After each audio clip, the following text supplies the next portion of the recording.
가정예배 말씀 제목 기도를 들으심에 재앙이 그쳤더라. 본문 사무엘하 24장 10절에서 25절. 서론 사무엘하 24장은 하나님께서 이스라엘에 있는 죄악을 보시고 채찍을 드신 사건을 기록한 것입니다. 하나님은 다윗이 유혹을 받아 인구조사를 하도록 내버려 두셨고 이 일로 인해서 이스라엘에 역병이 들었습니다. 이 죄로 인해 3일 동안 무려 7만 명의 희생자가 발생했습니다. 그러나 애굽의 재앙으로 인해서 온 나라가 초토화된 것과 달리 하나님께서는 진노하시는 가운데서도 자기 백성을 향해 자비를 베푸셨습니다. 선지자 갓을 보내 해결할 수 있는 방법을 알려주신 것입니다. 다윗이 갓의 명령을 따라 제사를 드리고 회개 기도를 하자 이스라엘의 전역을 떠돌던 역병은 사라졌습니다. 첫째, 10절에 다윗이 저지른 죄는 무엇입니까?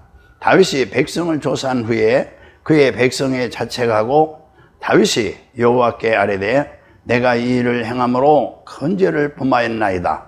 여호와여 이제 간구하옵나니 종의 죄를 사하여 주시옵소서.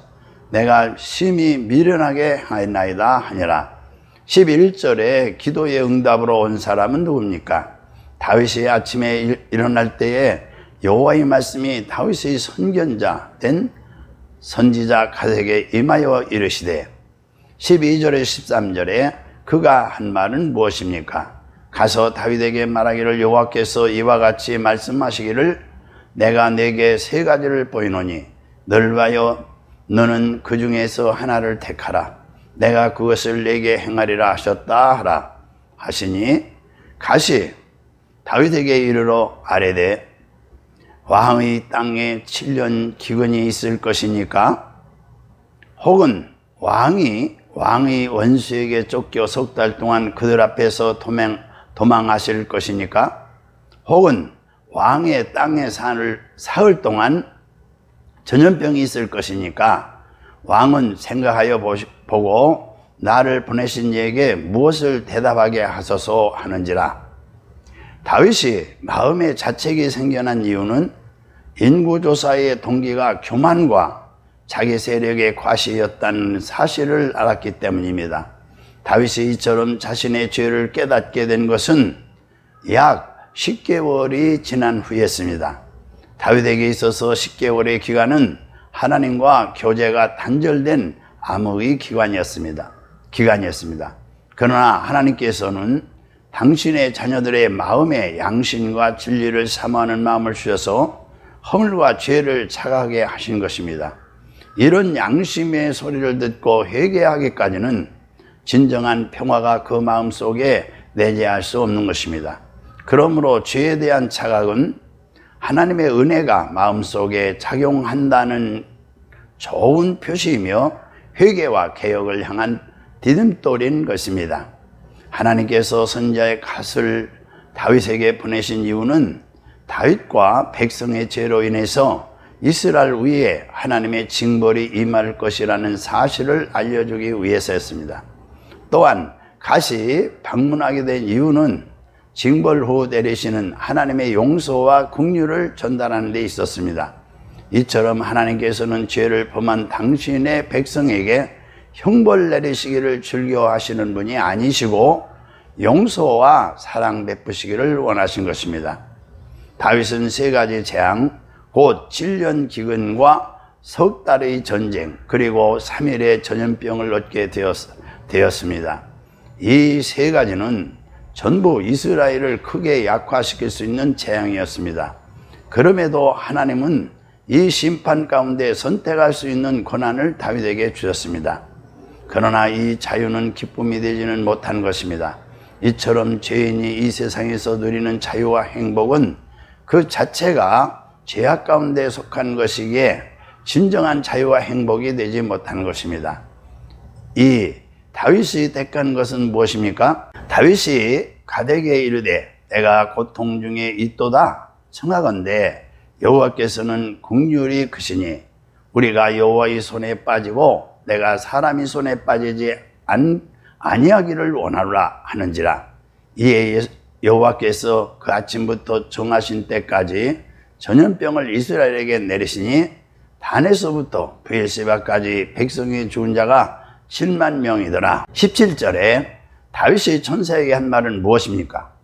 다윗이 백성을 치는 천사를 보고 곧 여호와께 아뢰어 이르되 나는 범죄하고 악을 행하였거니와 이 악무리는 무엇을 행하였나이까? 청하건대 주의 손으로 나와 내 아버지의 집을 지도소 하니라. 24절에서 25절에 다윗이 한 일이 무엇입니까? 왕이 아레오나에게 이르되 그렇지 아니하다. 내가 값을 주고 네게서 살이라. 값 없이는 내 하나님 여호와께 번제를 드리지 아니하리라 하고 다윗이 은 50세겔로 타작마당과 소를 사고 그곳에서 여호와를 위하여 제단을 쌓고 번제와 화목제를 드렸더니 이에 여호와께서 그 땅을 위한 기도를 들으심에 이스라엘에게 내리는 재앙이 그쳤더라.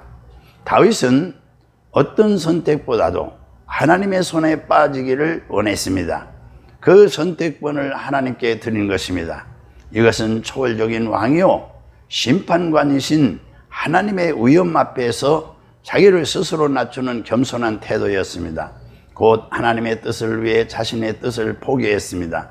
회개한 다윗은 진노 중에서도 자비를 베푸시는 하나님의 긍휼하심을 확신했기 때문에 감히 하나님의 손에 자신을 내어 던졌던 것입니다. 이처럼 우리의 죄가 하나님의 방법대로 해결받는 경우에는 하나님의 자비가 동반한 해결이기 때문에 궁극적으로 만족스럽고 복된 열매를 가져오게 된 것입니다. 사실 하나님의 은혜로운 선보다 더 좋은 피난처가 어디 있겠습니까? 하나님께서는 이스라엘 전역에 3일 동안 전염병을 내려서서 7만 명을 죽이셨습니다.